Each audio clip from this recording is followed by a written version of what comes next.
Companies Act Section 184, Disclosure of Interest by Directors. 1. Introduction. In order to maintain corporate integrity and prevent conflicts of interest, Section 184 of the Companies Act lays down specific provisions that require directors to disclose their financial interests in other companies, firms, or associations.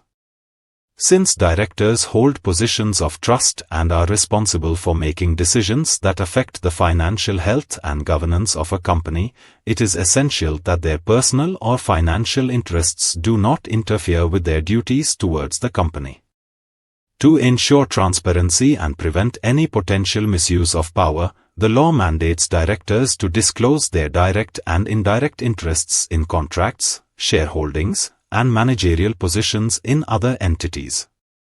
The objectives of Section 184 are: to prevent conflicts of interest that may compromise a director's decision-making, to ensure transparency in transactions involving directors and related entities, to protect the interests of shareholders and stakeholders by ensuring fair corporate governance, to make directors accountable by enforcing penalties for non-compliance.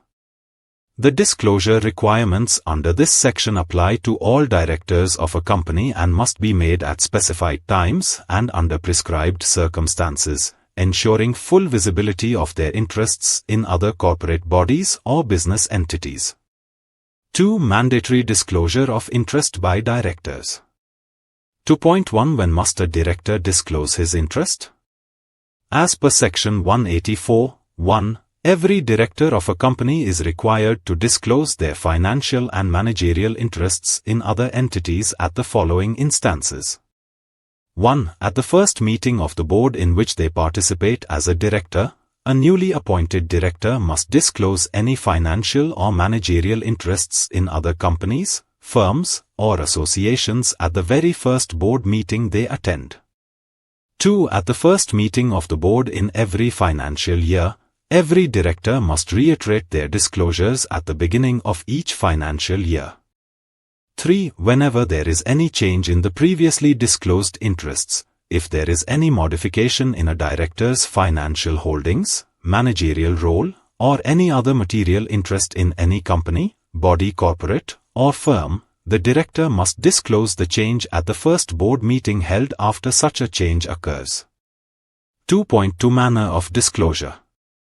The disclosure must include any financial interest or shareholding in companies, bodies corporate, firms, or associations of individuals. Any position held as a promoter, manager, chief executive officer, CEO, or other controlling role in any corporate entity. Any contractual or business relationship that may create a conflict of interest with the company. The disclosure must be made in the manner prescribed by applicable regulations, ensuring it is formally recorded in company documentation. 3. Disclosure of interest in specific contracts or arrangements. 3.1 Requirement to disclose interest in contracts or arrangements.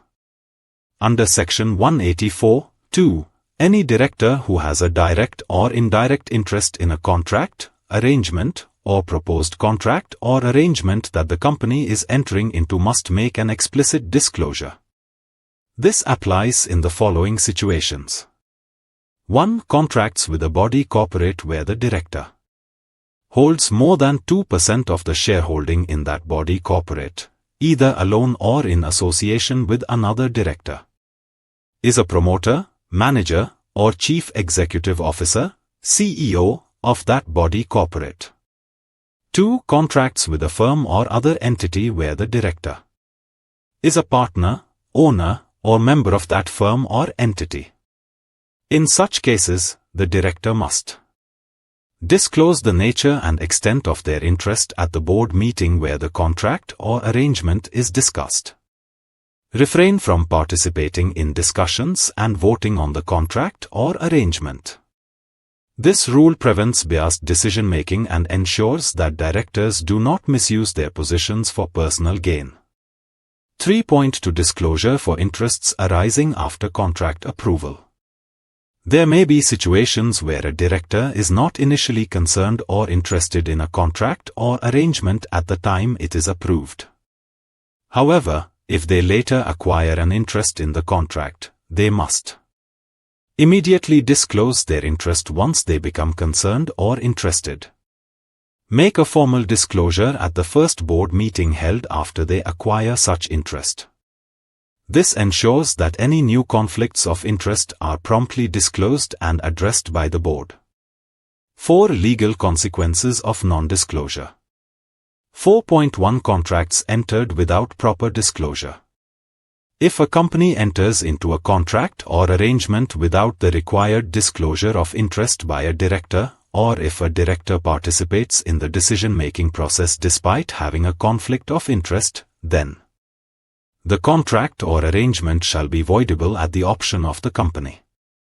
The company can choose to cancel the contract, protecting itself from potential conflicts or unfair dealings. This ensures that directors cannot secretly benefit from undisclosed transactions and prevents any unfair advantage from being taken at the expense of the company. 4.2 Penalties for non-compliance. If a director fails to disclose their interest as required under Section 184(1) or 184(2), they shall be liable to a financial penalty of 1 lakh rupees, 1 lakh rupees. This penalty serves as a deterrent against non-compliance and reinforces the importance of transparent corporate governance. 5. Exceptions and limitations of Section 184. 5.1 Non-prejudice to general corporate governance rules. As per Section 184(5)(a), this provision does not override any existing laws or corporate governance principles that prohibit directors from having an interest in contracts or arrangements with the company. This means that if any other legal provisions further restrict directors from engaging in conflicts of interest, those provisions will continue to apply. 5.2 Exemption for small shareholdings in other companies. Under Section 184(5)(b), the disclosure requirements do not apply if the contract or arrangement is between two companies or between a company and a body corporate. The concerned director, or multiple directors together, hold 2% or less of the paid-up share capital of the other company or body corporate. This exemption ensures that minor shareholding interests do not create unnecessary administrative burdens and disclosures. For more details, contact us.